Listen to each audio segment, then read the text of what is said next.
Bienvenidos al episodio número 31 de la primera temporada del podcast Investigación Clínica Global.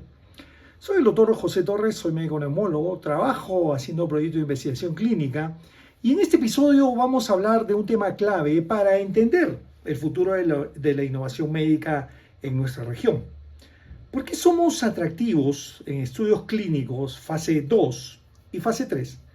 Pero no tenemos el mismo grado de atracción en estudios fase 1, en el cual seguimos estando ausentes. Esa es una pregunta que vamos a tratar de responder rápidamente en el episodio de hoy, porque en realidad necesitamos entender cuáles son los factores que han llevado a países de otras regiones a ser considerados como de elección siempre que un estudio fase 1 o fase 2 estén presentes. Entonces, entender el concepto del ecosistema de salud, entender los factores claves como la infraestructura, la regulación, la propiedad intelectual son importantes y por supuesto deberíamos tenerlos en cuenta para tratar de llegar al objetivo que nosotros buscamos, que es crecer en este rubro.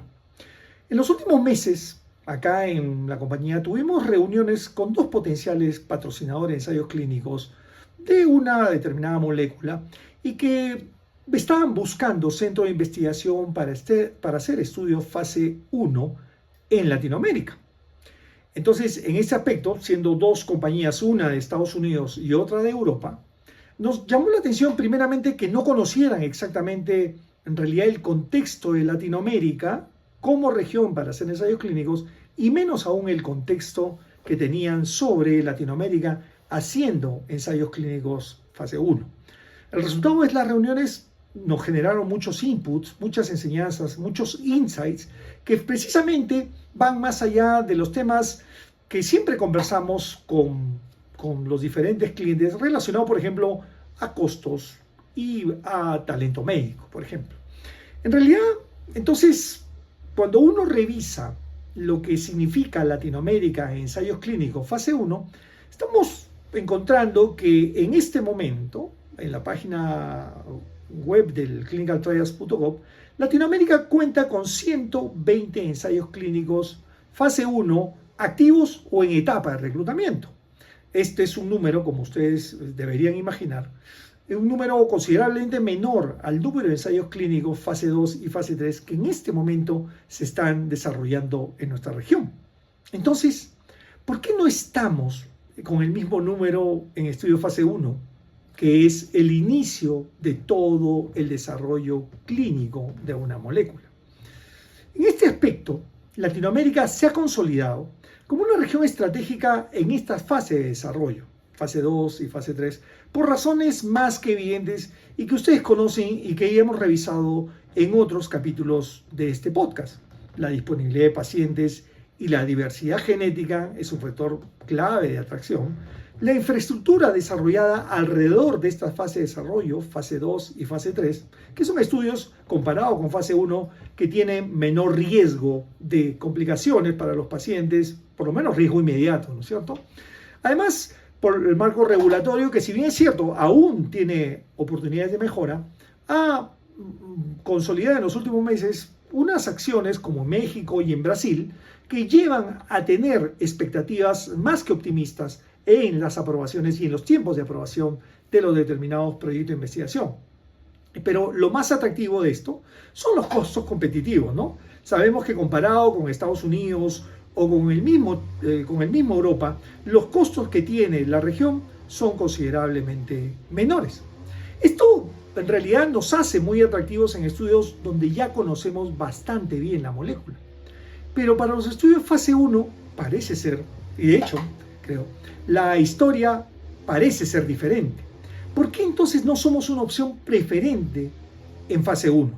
La fase 1 no es solo la primera fase, es indudablemente una de las más riesgosas, si no la más riesgosa dentro del desarrollo de una molécula. Es, como ustedes saben, la primera vez donde una molécula se prueba en un ser humano. Y esto implica muchas veces reacciones inesperadas, reacciones anafilácticas, por ejemplo, requiere la participación del equipo de investigación en un monitoreo intensivo del paciente y tener equipos listos y preparados para intervenir de inmediato en alguna reacción adversa severa. Esto, indudablemente, requiere una experticia y un entrenamiento previo para este tipo de situaciones. Y es aquí donde fallamos como región. Es cierto, no tenemos infraestructura para estudios fase 1, estudios que requieren una infraestructura altamente especializada, unidades de fase 1 hospitalarias, ojo, que son diferentes a las clásicas unidades de cuidados intermedios o intensivos de la región. Estamos hablando de solamente dedicadas a investigación clínica, que requieren un equipamiento de alta complejidad, monitoreo continuo, laboratorios donde se permita evaluar farmacocinéticamente y farmacodinámicamente el entorno del proyecto y, por supuesto, un personal altamente entrenado. Esto es indudable que solo algunos centros de investigación de la región lo tienen. Tampoco tenemos la ya consabida agilidad regulatoria. Si tenemos estudios fase 2 y fase 3 que tienen una lentitud en la aprobación regulatoria, imaginémonos un comité regulatorio que no tiene experiencia evaluando estudios fase 1. Probablemente la lentitud en la aprobación sea algunas veces mayor. Y por otro lado, y es algo que también tenemos que tener en cuenta cuando estamos esperando que un patrocinador venga a la región, es la posibilidad de que el patrocinador perciba a Latinoamérica como una región que tiene inseguridad jurídica con respecto a la propiedad intelectual. Y eso, para un patrocinador dueño de una molécula, genera un riesgo. Y el riesgo, junto con la incertidumbre, como ustedes saben, aleja al patrocinador de ensayos clínicos de una región o de un país. Conociendo estos aspectos, quiero detenerme en dos que muchas veces no se discuten profundamente en los entornos, pero debe ser parte de la discusión cuando recibamos a un potencial cliente para un ensayo clínico que busque ensayos clínicos fase 1. El primero es la propiedad intelectual. Las compañías no solo buscan data, ¿no? Producimos data haciendo un ensayo clínico, sino también las compañías buscan la protección de esa data. Recuerden, la propiedad intelectual es un activo estratégico. Si yo soy un laboratorio de pequeña investigación, descubro una molécula con buenas posibilidades de pasar de fase preclínica a fase 1A y luego a B y luego a fase 2 y 3, y recibo la oferta de un laboratorio mucho más grande por este laboratorio, esa molécula es un activo. Entonces, si no confían en que su innovación está protegida o estará protegida legalmente en nuestra región, no van a invertir. Así de simple funciona el asunto. Y eso fue tema de conversación con estos patrocinadores. ¿Por qué? La propiedad intelectual para ellos salvaguarda su innovación, permite su exclusividad comercial y facilita, por supuesto, las licencias y acuerdos con los diferentes países o regiones donde se desarrolla el ensayo clínico. Y en Latinoamérica, así nos cueste aún entender, falta consolidar sistemas jurídicos sólidos y homogéneos que generen confianza a nivel internacional e infraestructura. Tenemos ejemplos en la región de nacionalizaciones, de expropiaciones que han terminado en arbitraje internacional, dándole la razón al inversor, no al país.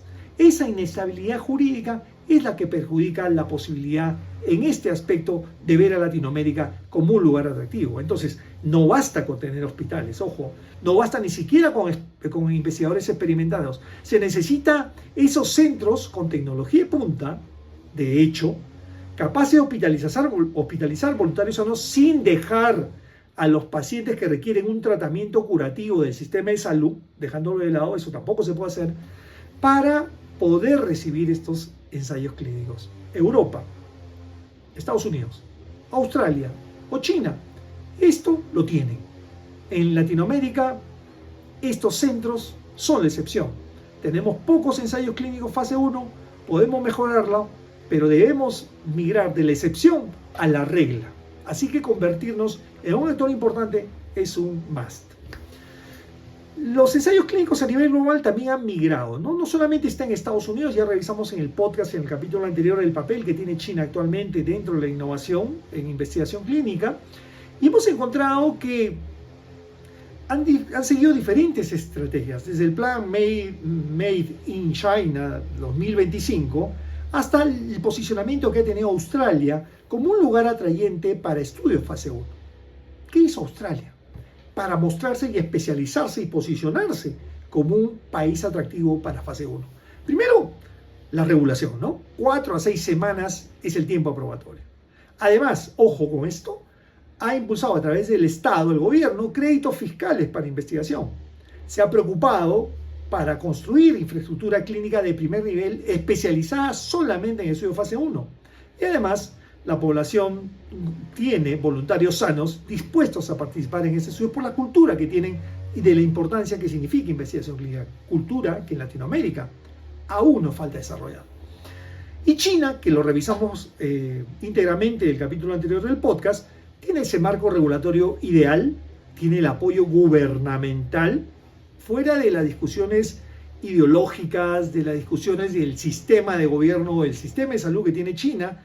El apoyo gubernamental es fundamental.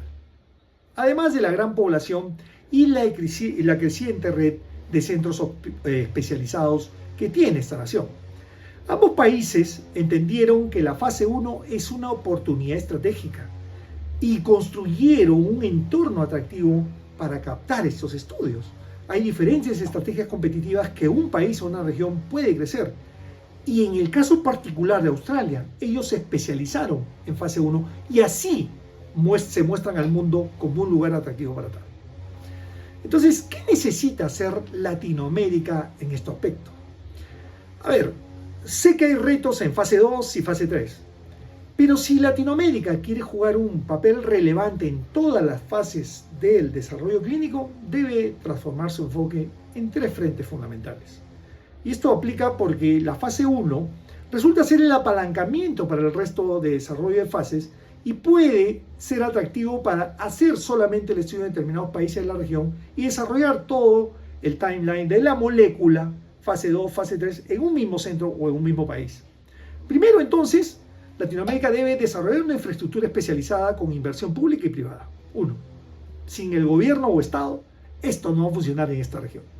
Tiene que tener una regulación ágil y armonizada, ¿no? ¿Qué esperamos en Latinoamérica para crear una EMA? Para evitar diferentes legislaciones, diferentes países, uno junto al otro, que tienen diferentes formas de actuar en este aspecto. Y tercero, la propiedad robusta con respecto a la propiedad intelectual. Sin esto no habrá confianza en el inversor. Y algo más, hay que entrenar equipos y cambiar la cultura de la población con respecto a la importancia de la investigación clínica. Note que en este pequeño detalle, ya sabemos que los pacientes sin acceso a tratamientos participan, pero los sanos, las personas sanas participarían en estudios fase 1. Entonces, personas, pacientes, profesionales entrenados y generar una conciencia con respecto a la importancia estratégica de la investigación clínica es fundamental para crecer en este aspecto.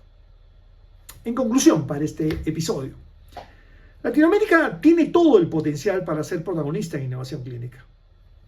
Lo ha demostrado en fase 2 y fase 3. Lo tenemos en el día a día, lo trabajamos en el día a día, pero queremos siempre crecer en esto, ¿no?